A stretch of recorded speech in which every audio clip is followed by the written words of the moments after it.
Hey everybody, it's Tuesday, April 17th, 2017. Yep, tax day. Do your taxes, get them in. But, I'm not here to talk to you about that. I'm talking about a really toxic political culture that Oakland has become. It is awful. I haven't seen anything like it in forever. You see,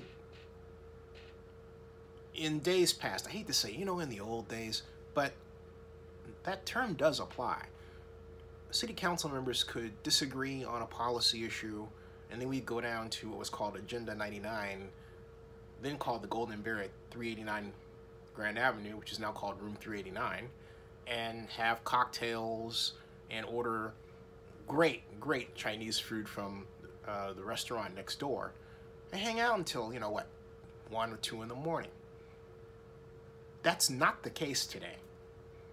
Today, city council members take even the slightest comments way too personally, and the slightest actions, to the point where if you do something that another council member doesn't like, that council member considers that something corrupt.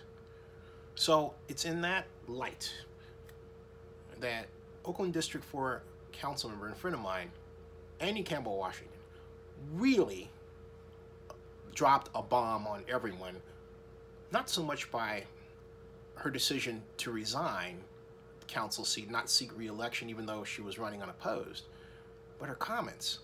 And you can't even say the comments out the door because this is April 17th, right? She's going to be around until January 2019.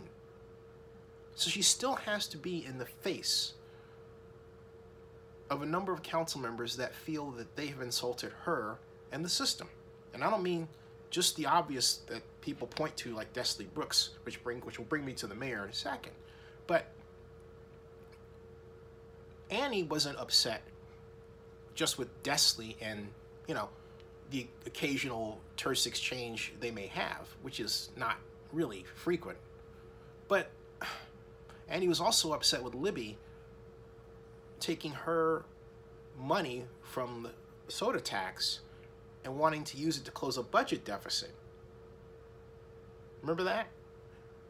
Annie was livid about that. That was Annie's pet project. So for Annie to see Libby do that completely changed how Annie felt about Libby. And that was last year, okay? But Annie didn't say that. Annie didn't even use a name. Libby did. The mayor did. And she got on social media. Now, some of you would say, well, actually did it through mainstream media. No, she really didn't. She did it on Facebook and it was picked up by some media outlets. It was still primarily a social media act, okay? Regardless, it didn't go well for Libby to point fingers at Oakland's District 6 Councilmember Desley Brooks and call her the Donald Trump of Oakland. In the process, acting like Donald Trump and calling someone a name, right? While criticizing the other person for being Donald Trump. You see how far into the weeds we're getting with all these insults and accusations and stuff? Let me ask you a question. What does this have to do with running the city of Oakland? I'll give you a quick answer. Nothing. Goose egg. Nada. You have homeless people out there just struggling to stay alive, who chances are know about this only through word of mouth and are thinking, gee, it's great that they have the money to be able to bicker back and forth about that, but they're supposed to be helping us, right? You have a number of people, different walks of life in Oakland, who are counting on the council members to make a difference. And yet the council members really just drugged by I call it the physical specter of the walls of City Hall, can't see beyond those walls. What we have in Oakland is our equivalent of the term inside the Beltway in Washington, D.C. It's inside City Hall. And as time has progressed, the difference between what happens outside City Hall in Oakland and inside City Hall has increased dramatically. The people inside the City Hall who make the decisions, for the most part, might as well be on another planet. They have no clue, for the most part, what's going on right outside those walls. People don't care about how any one of the council members feels about each other. They only want to know that someone is going to run the city and help them solve their problems. This bickering back and forth is pointless. It really is.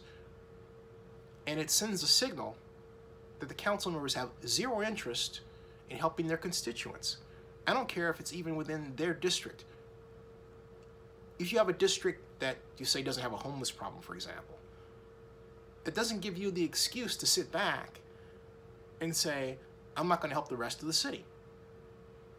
And we've had that problem on a number of occasions over the period we've had a district system. And one idea of a fix was to have an additional at-large council member, which I think might not be a bad idea. But right now, that idea aside, we need council members, regardless of where they're located in the city of Oakland, to be leaders, to bring each other together. Libby and Desley should have lunch. Libby should call Desley. That's what a leader does. Sit down and have lunch. I said this to Libby in October 15th of 2013. It was right after the city council meeting where the city auditor, then Courtney Ruby, floated this report, which, to basically cut to the chase, would have wound up sending Councilmember Larry Reid, District 7, and Desley Brooks to jail if that report was taken to its logical conclusion. Over what? Over the same kind of action that every council member can be accused of doing, including a number this year in trying to influence city staff. One council member, I won't say this person's name, got so mad that they didn't hear from the Public Works Commission this year that they deep-sixed putting a very important development project on the agenda. I'm not kidding you, okay? That is also against city charter, or could easily be framed as such. We have to get back to solving problems. We have to draw together. And Libby and Desley, in the case of the report, could have smoothed over their differences after council, when Courtney Ruby issued that report. Now, on that day, afterward, I was walking with Libby to talk with her, because Libby, to her credit, said absolutely nothing to Desley. Desley did dress her down about it, because Libby had no business initially siding with then District 2 Councilmember Pat Kernahan regarding the report. And I said to both of them, you two are very much alike. You should get together and have lunch. I don't think they ever did. That was 2013. This is 2018. It's been 5 years. We need adults to sit down and get along with each other. And we need it right now, not at some point in an imaginary future.